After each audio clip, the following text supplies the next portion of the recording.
Hello everyone, welcome you all.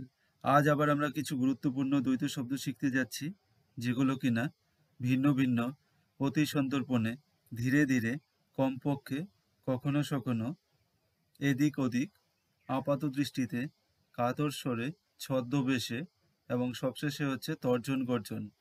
এই শব্দগুলোকে ইংরেজিতে করার জন্য সবথেকে যে গুরুত্বপূর্ণ ওয়ার্ডগুলো হয়, সেই ওয়ার্ডগুলোকেই আমরা শিখব এবং তাদের দিয়ে বিভিন্ন রকমের সেন্টেন্সেসগুলোও আমরা শিখব। তাই ভিডিওটি ভালো করে দেখতে থাকো। এখানকার প্রথম শব্দটি হচ্ছে ভিন্ন ভিন্ন। এই ভিন্ন ভিন্নের জন্য আমরা এই ইংরেজি ব্যবহার করব different kinds of. Different kinds of. উদাহরণ হিসেবে, ইংরেজি শেখার জন্য আমি ভিন্ন ভিন্ন বা বিভিন্ন ধরনের বই পড়ি। এর ইংরেজি আমরা কি করে করব? এর ইংরেজি এইভাবে হবে, I read different kinds of books to learn English.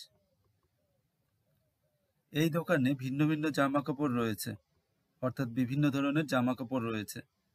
এর ইংরেজি হবে, This shop has different kinds of clothes. তুমি 4টি ভিন্ন ভিন্ন ধরনের ফুল আঁকো। এর ইংরেজি হবে, You draw 4 different kinds of flowers.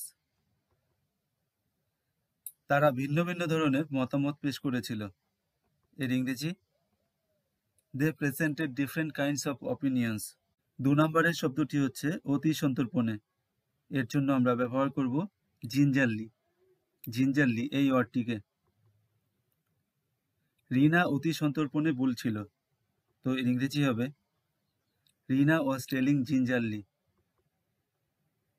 সে বাক্সটা খুলে অতি সন্তর্পণে ভেতরে তাকালো। এর ইংরেজি হবে, he opened the box gingerly and looked inside. আমি নিরাপত্তা চেক পয়েন্টের পাশ দিয়ে অতি সন্তর্পণে গাড়ি চালিয়েছিলাম। এর ইংরেজি হবে, I drove the car gingerly past the security checkpoints. সে অতি সন্তর্পণে নিজেকে হুইলচেয়ার থেকে তুলে নিল। এর ইংরেজি হবে, He gingerly lifted himself out of the wheelchair. ধীরে ধীরে এই শব্দটির ইংরেজি হচ্ছে গ্র্যাজুয়ালি।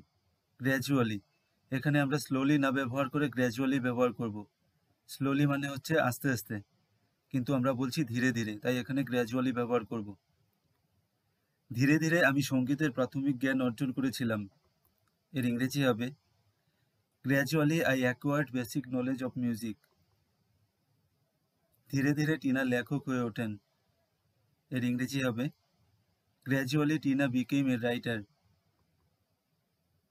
ধীরে ধীরে আপনি ব্যাপারটা জানতে পারবেন। এর ইংরেজি হবে, Gradually you will come to know the matter. বন্যা ধীরে ধীরে শহর থেকে সরে গিয়েছিল।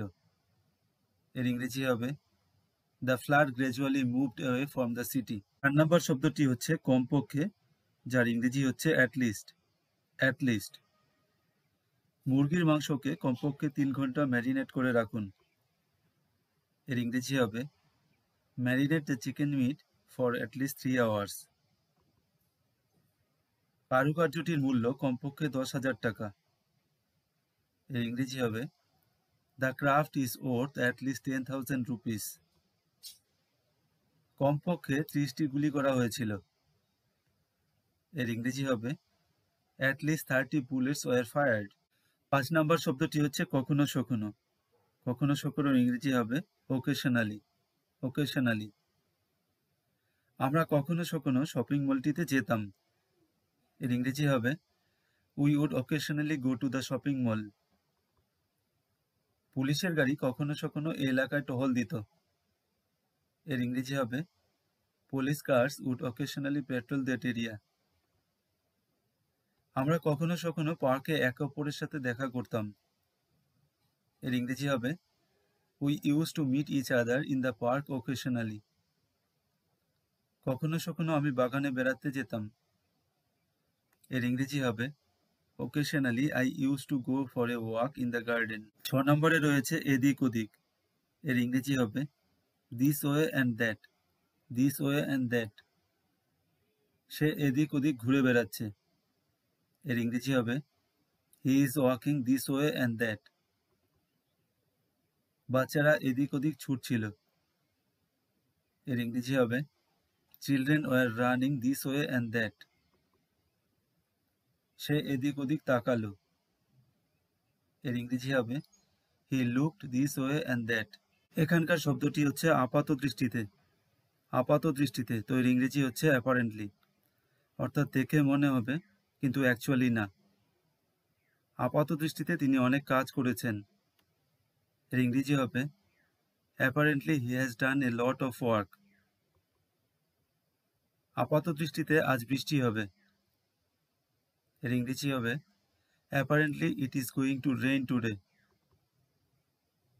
তার বয়স 20, কিন্তু আপাত দৃষ্টিতে তার বয়স 15, অর্থাৎ দেখে মনে হবে তার বয়স 15। তো এর ইংরেজি হবে she is 20 but apparently she is 15। সবাই ভেবেছিল তারা বিবাহিত, কিন্তু আপাত দৃষ্টিতে তা নয়।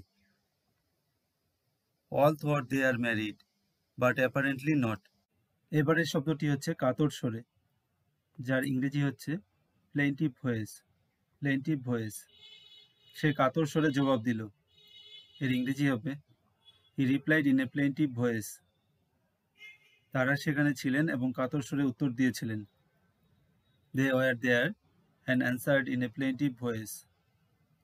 তিনি কাতর স্বরে সাহায্যের জন্য অনুরোধ করেন। এর ইংরেজি হবে he pleads for help in a plaintive voice.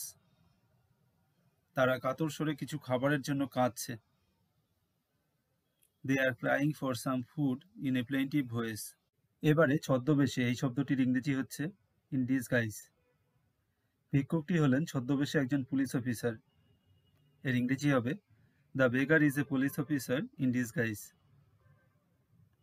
আমরা তাকে চিনতে পারিনি, সে ছদ্মবেশে ছিল। এর ইংরেজি হবে we didn't recognise him, he was in disguise. তিনি সাধারণত জনসাধারণের দ্বারা বিরক্ত না হওয়ার জন্য ছদ্মবেশে বের হন। এর ইংরেজি হবে he usually goes out in disguise to avoid being bothered by the public. সবশেষে রয়েছে এই শব্দটি তর্জন গর্জন। অনেকেই আছে রাগে বিরক্ত হয়ে চিৎকার চেঁচামেচি করে। বাংলা ভাষায় এটিকে বলা হয় তর্জন গর্জন, যার ইংরেজি হচ্ছে হাফি বা রোর। উদাহরণ হিসেবে, সে আমার সাথে তর্জন গর্জন করেছিল। এর ইংরেজি হবে he got Hafi with me. সে তার তর্জন গর্জন সবাইকে দেখায়। এর ইংরেজি হবে হি শোস হিজ রোর টু অল। ভালো চিকিৎসা না পাওয়ায় রোগীরা তর্জন গর্জন করেছিল। এর ইংরেজি হবে the patients got huffy about not getting good treatment. এমন ধরনের আরও বাংলা শব্দগুলো জানতে এবং তাদের ইংরেজি এবং তাদের দিয়ে ইংলিশ সেন্টেন্সেস জানতে এই চ্যানেলটিকে অবশ্যই ফলো করো। এরপর এমন আরও অনেক ভিডিও থাকছে। Thanks for watching, have a great day.